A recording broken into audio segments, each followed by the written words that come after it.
Det er der så lige et lille klip fra vores weekend. Og det er Glücksborg, den kalder man Nordens Hawaii. Og det kan man se lidt senere, når vi er ved strand. Det er fantastisk flot hernede. Og det er så den østlige del af byen, den del i to. Her er vi så vej til Flensborg. Og det er trafik som så vanligt, men ikke helt vildt. Det er altid behageligt at køre der. Og det tager bare den tid, det tager. Så er vi i Flensborg, og det er havne et dampskibetræf. Og det er hver andet år i Flensborg, og det er faktisk skide hyggeligt. Og her kan vi gå ombord, og der er 3 store skib. Den ene den er fast i Flensborg, de 2 andre det er en fra Helsingør og en fra Skælskør. Eller Skælskør, tror jeg det står. Og det er fantastisk, at folk de støtter op om det. Det er utrolig interessant at se. Det er skib fra 1800 og Vigål. Og så har de samtidig gratis koncert til dem, der ønsker at deltage i det. Det her det er så om formiddagen, så det er ikke så mange endnu. Der kommer flere til hende. Der er en Alexandra, hun hører til i Flensborg. Og ja, hende kan man faktisk vælge at sejle med indimellem. Hun sejler stadigvæk. Jeg ved faktisk ikke, hvordan hun sejler, men det er en gammel spritrute også, hvor det sejler fra Flensborg til Glücksborg. Det er fantastisk hyggeligt godt vejr.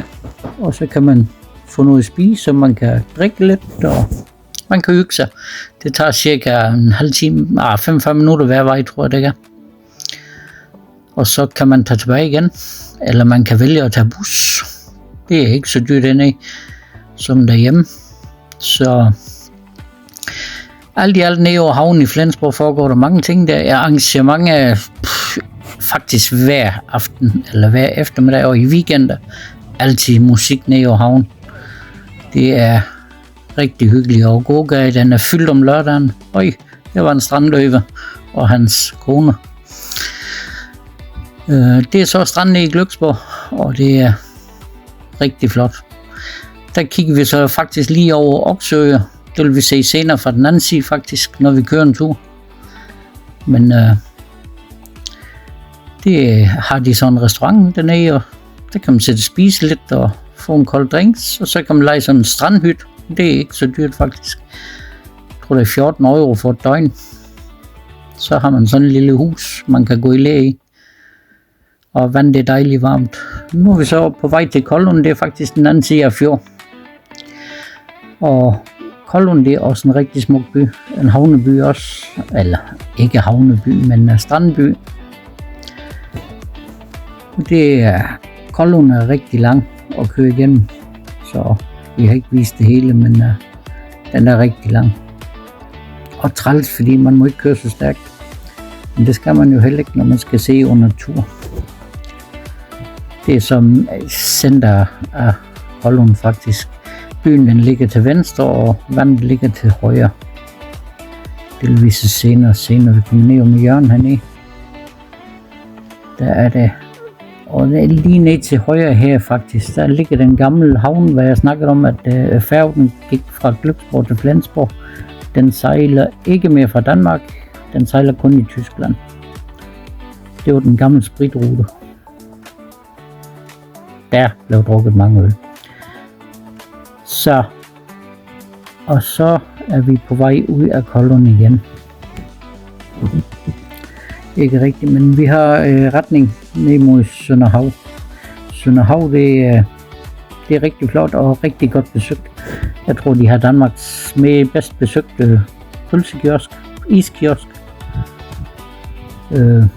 Den er desværre ikke på de gamle hænder mere, hun er død, men de nye de gør det også godt.